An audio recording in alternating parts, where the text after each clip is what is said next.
Bonjour à tous. On le sentait venir depuis quelques jours, ils veulent absolument nous réassigner à résidence. Faire même ce que Macron appelle un reconfinement dur. Depuis 48 heures, nouvelle bulle d'hystérie covidiste. Ils veulent nous reconfiner sur le critère du nombre de lits de réanimation occupés. Et justement, dans cette affaire, ce 12 mars sur CNews, le professeur Perromort, qui est chef de service à l'hôpital Cochin à Paris, vient de faire une révélation absolument incroyable, fracassante sur les réanimations. On va y revenir et vraiment on est à un an, quasiment jour pour jour du premier confinement, hein. C'était le 17 mars 2020.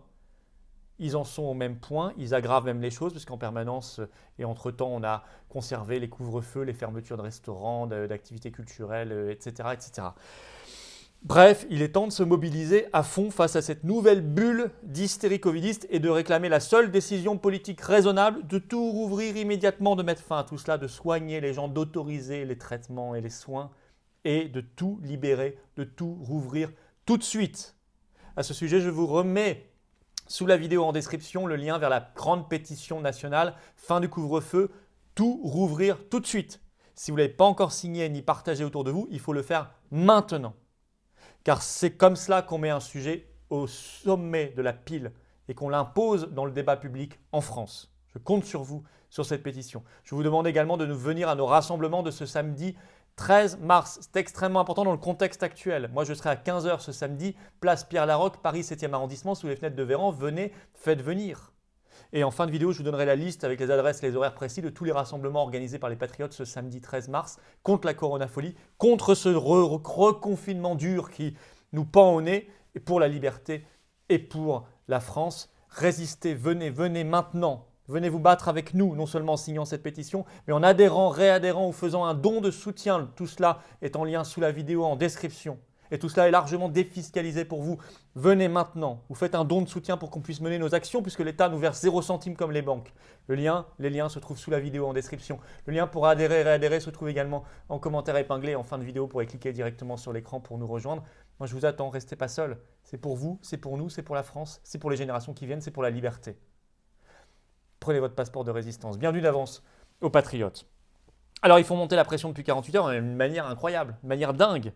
Et sur cette affaire survient la révélation du professeur Perromort. J'y reviens dans quelques instants. Je vous cite la une du Monde ce 12 mars. Dans les hôpitaux parisiens, je cite, le casse-tête, c'est d'arriver à libérer du personnel. Saturation. Déjà en conférence de presse le 11 mars, le ministre de la Santé, Olivier Véran, déclare, il est sur un ton ultra anxiogène, hein, vous allez voir ça. Les variants, je cite, sont devenus la norme en France. Ils représentent plus des 2/3 des contaminations. Et il annonce que le variant anglais maintenant est non seulement plus contagieux, mais il serait maintenant 64% plus mortel. Véran ajoute ceci, la situation est tendue et inquiétante. Il ajoute ceci, la situation sanitaire s'approche de celle constatée lors du pic de la deuxième vague, donc catastrophique. Il ajoute, pour la première fois depuis fin 2020, le cap des 4000 patients en réanimation est franchi. Vous allez voir que ce critère du nombre de patients en réanimation est extrêmement important et c'est là-dessus qu'il y a la révélation fracassante du professeur Perromort.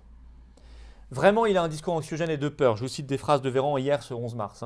Toutes les 12 minutes, un francilien est admis en réanimation. Ça, c'est des statistiques pour faire peur parce qu'on ne sait pas très bien ce que ça veut dire parce qu'on ne connaît pas la normale. On ne sait pas normalement tous les combien est admis un francilien en réanimation. Toutes les 12 minutes, bon, ça fait 5 par heure. Est-ce que c'est beaucoup, pas beaucoup, énormément ou pas? On ne sait pas, ça ne veut rien dire. C'est vraiment des astuces de communication, de rhétorique.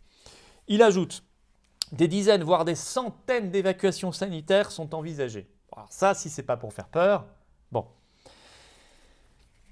Et c'est ce 12 mars que le mot est lâché. Alors c'est une information qui vient de RMC, je cite, Macron envisagerait un confinement dur et total, envisagé depuis quelques jours à l'Élysée. Il pourrait aller, je cite toujours, jusqu'à la fermeture des écoles, ce qui était normalement impossible. On nous avait dit depuis le printemps dernier qu'on ne fermerait plus les écoles. Alors l'Élysée a ajouté, nous le saurons très vite, tout dépendra des réanimations. Et alors justement, sur les réanimations, révélation fracassante. Ce 12 mars sur CNews, par le professeur Perromort, qui est chef de service à l'hôpital Cochin à Paris, et qui essaie de trouver une explication sur cette bizarrerie, sur une stabilité du nombre de cas, mais une forte augmentation du nombre de réanimations depuis quelques temps. Alors il dit ceci. Soit le nouveau variant anglais est beaucoup plus agressif, ce qui expliquerait ça. Mais il ajoute, ce qui me paraît un peu tendancieux.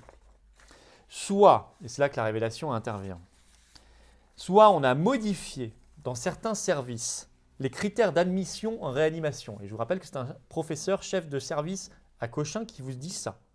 Il ajoute, je sais qu'il y a des bruits qui courent.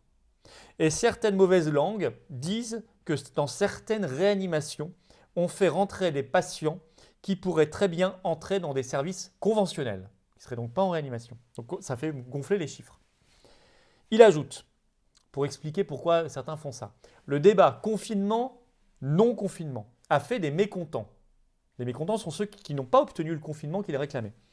Il est tout à fait possible, ajoute-t-il, que ces mécontents, pour le montrer, saturent à dessein certains services de réanimation. Quand on lui demande, il parle de qui, il dit certains médecins hospitaliers. Il refusera de donner les noms, bien sûr. Je ne suis pas étonné par ces révélations. Quand on sait qu'on voit certains médecins de plateau de télé, de grands laboratoires qui depuis 1 an maintenant, jour pour jour, veulent absolument nous assigner à résidence, nous enfermer chez nous, être en confinement permanent et se réjouissent du couvre-feu à 18h, etc. Je ne suis pas étonné qu'ils puissent être capables de faire ça, pour faire pression et pour obtenir leur reconfinement. Ce reconfinement dur et total, comme on dit à l'Élysée. N'oubliez pas qu'on s'approche, reportez-vous à une vidéo que j'ai faite il y a quelques semaines sur la vraie raison du reconfinement possible, ce serait pour reporter là, à court terme, il y a d'autres raisons très cyniques, vous les connaissez, on en parle souvent sur la grande réinitialisation notamment, mais à court terme, Macron veut absolument obtenir le report des élections régionales et départementales après la présidentielle. Je vous avais fait une vidéo là-dessus. On arrive à l'échéance prévue par la loi de report du 22 février dernier dans son article 3 qui dit qu'avant le 1er avril, c'est dans quelques jours, le Conseil scientifique devra remettre un rapport pour dire si on reporte ou pas les élections régionales et départementales.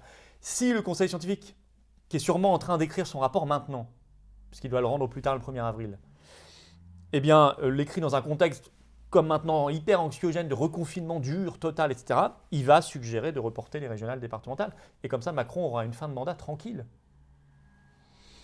Ça, ayez toujours à l'esprit cette explication-là très importante. Même Jean-Louis Debré avec Rachel Morceau, puisqu'il avait dit lui-même qu'en janvier, on lui avait demandé d'écrire qu'il fallait suggérer un report après la présidentielle. Alors, qu'est-ce qu'on fait face à ça? D'abord, je vous remets cette pétition « Tout rouvrir tout de suite, fin du couvre-feu » parce qu'il faut prendre l'exact contre-pied de leur folie actuelle. Sous la vidéo en description, vous la signez, vous la partagez partout autour de vous. S'il vous plaît, c'est extrêmement important. Il faut effectivement tout rouvrir tout de suite. Soigner les gens, c'est la seule décision politique raisonnable. Sinon, on ne s'en sortira jamais. Jamais. On aura toujours des couvre-feux, des reconfinements, des fermetures, etc. On ne s'en sortira jamais avec le pass sanitaire, évidemment, au bout du tunnel. Face à cette nouvelle bouffée hystérique covidiste, délirante, c'est la seule chose à faire. C'est la seule chose à exiger, pas quémander des miettes de liberté. Donc cette pétition est importante. Venez à nos rassemblements de ce samedi 13 mars. Donc Paris 15h, place Pierre-Laroque, j'y serai. Nice 14h, place Masséna, bordure de la Coulée Verte. Angoulême 15h, place du Champ de Mars. Toulouse 14h30, allée Charles Dénat, jardin Compan, Caffarelli. Alès 14h, berge du Gardon. Bordeaux 14h30, 14 rue François de Sourdis devant le Conseil régional. Orléans 15h devant la cathédrale, Avignon 10h place de l'Horloge et toujours ce 13 mars samedi, La Roche-sur-Yon 15h place Napoléon face au 18B. Voilà, allez-y, venez, faites venir et puis rejoignez-nous. Voilà, le lien pour adhérer, réadhérer se trouve ici en cliquant directement sur l'écran, c'est important. Ça c'est votre passeport pour la liberté, la résistance et la France. Le lien pour adhérer, réadhérer ou faire un don de soutien à nos actions, tout ça est largement défiscalisé pour vous, se trouve également sous la vidéo en description, au même endroit où il y a le lien vers la pétition. Le lien pour adhérer, réadhérer se trouve également en commentaire épinglé, en tête de commentaire. Je vous attends. Merci à ceux qui font un don de soutien. Battons-nous contre cette nouvelle bouffée hystérique covidiste pour la liberté, pour la résistance, pour l'avenir, pour la France. Je vous attends aux patriotes. Vive la France!